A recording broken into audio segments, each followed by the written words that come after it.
দেশে কোটা বিরোধী আন্দোলন চলছে, রাস্তা ব্লক করে আন্দোলন হচ্ছে, আবার পুলিশে হামলা করতেছে ছাত্রদের উপরে, সম্পর্কে ইসলাম কি বলে? আমরা কোটা বিষয়ের আগে গত লাইভের সম্ভবত একটা প্রশ্নের উত্তর দিয়েছি।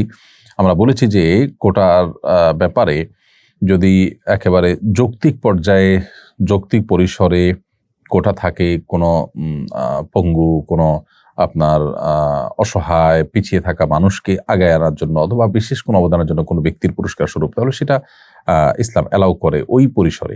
কিন্তু এর বাইরে আপনার কোটা যদি অযৌক্তিক হারে থাকে এবং সুবিধাবঞ্চিত মানুষদেরকে আগায় দেওয়ার এবং যারা কোনো ক্ষেত্রে অবদান রেখেছে তাদেরকে কোনো সুবিধা দিতে গিয়ে জেনারেল পিপলকে যদি সুবিধা তাদের তুলনায় অনেক কম দেওয়া হয়, সামান্য কিছু মানুষের স্বার্থ রক্ষা করতে গিয়ে যদি মেজরিটি মানুষের স্বার্থ ক্ষুণ্ণ হয়, তাহলে সেটা অবশ্যই শরীয়তের দৃষ্টিকোণ থেকে বা কোনো বিবেচনাতে সেটা জায়েজ হওয়ার কথা নয়।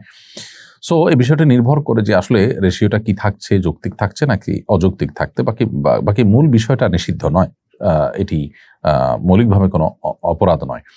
মেয়েদের কোটা বিষয়ে আমরা বলেছি বিভিন্ন সময় যে মেয়েদের আল্লাহ রাব্বুল আলামিন সৃষ্টি করেছেন, তারা একটা সংসারের আভ্যন্তরীণ দিকগুলো দেখবেন। আল্লাহ তাআলা তাদের শারীরিক কাঠামোটা তৈরি করেছেন সেভাবে।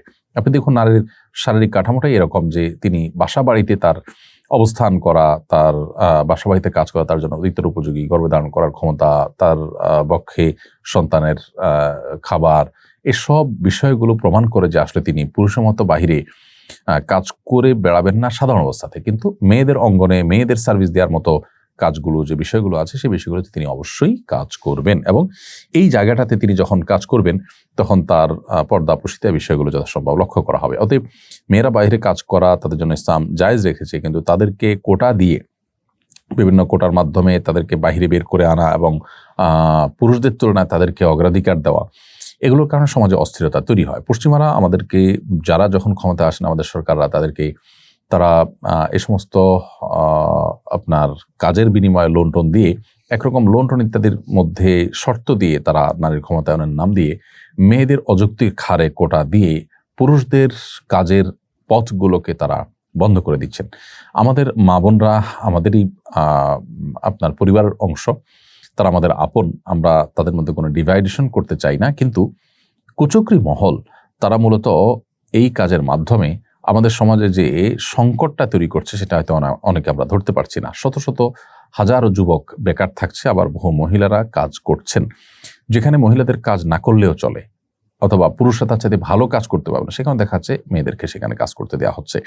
তো এই বিষয়গুলোর কারণে পুরুষদের মধ্যে বেকারত্ব তৈরি হচ্ছে, যার ফলে সন্ত্রাস, চাঁদাবাজি, মাদক এগুলোর পরিমাণ বেড়ে যাচ্ছে। যার কারণে এগুলোকে নিয়ন্ত্রণ করতে হলে এই অযৌক্তিক হারে যে কোটার আপনার বন্টন রয়েছে বা কোটা রয়েছে, সেটিকে অবশ্যই সংশোধন বা সংস্কার করা প্রয়োজন আছে। বিশেষ করে আমি স্পেসিফিকলি এই জায়গাটায় বললাম, নার্সিং পেশা সারা পৃথিবীতে মেয়েদের অগ্রাধিকার দেওয়া হয়।